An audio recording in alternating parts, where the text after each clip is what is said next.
കായക്കൊടി ഗ്രാമപഞ്ചായത്ത് കുടുംബാരോഗ്യ കേന്ദ്രം കെട്ടിടോദ്ഘാടനം നടന്നു. ആരോഗ്യ വകുപ്പ് മന്ത്രി വീണ ജോർജ് ഉദ്ഘാടനം ചെയ്തു.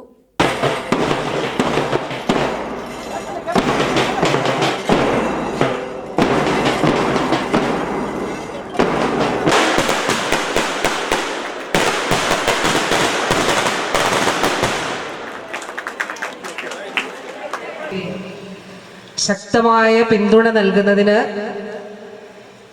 അടിസ്ഥാന സൗകര്യ വികസനത്തിലെ ഈ മുന്നേറ്റത്തിലൂടെ സാധ്യമാകുമെന്നുള്ളതിൽ ഒരു സംശയവുമില്ല. വാസ്തവത്തിൽ നമ്മുടെ സർക്കാരിൻ്റെ നയത്തിൻ്റെ അടിസ്ഥാനത്തിലാണ് ആരോഗ്യ മേഖലയിൽ നമ്മുടെ പഞ്ചായത്തിലെ ആരോഗ്യ കേന്ദ്രം മുതൽ അടിസ്ഥാന സൗകര്യ വികസനം, പുതിയ ചികിത്സാ സംവിധാനങ്ങൾ, സേവനങ്ങൾ, പൊതുജനാരോഗ്യ പ്രവർത്തനങ്ങൾ ശക്തിപ്പെടുത്തുന്നതിന് വേണ്ടിയിട്ടുള്ള ഇടപെടലുകൾ ഉണ്ടാകണമെന്നുള്ളത് തീരുമാനിച്ചതും ആർദ്രം മിഷനിലൂടെ അത് സാധ്യമാക്കുന്നതിനുള്ള പ്രവർത്തനങ്ങൾ ആരംഭിച്ചതും. ഈ ആരോഗ്യ കേന്ദ്രത്തെ സംബന്ധിച്ചിടത്തോളം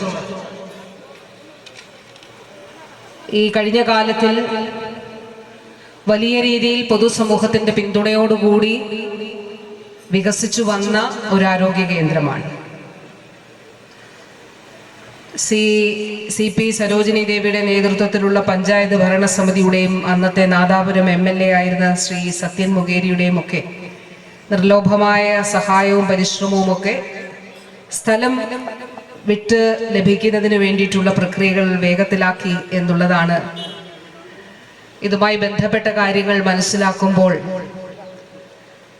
കാണാൻ സാധിച്ചത്.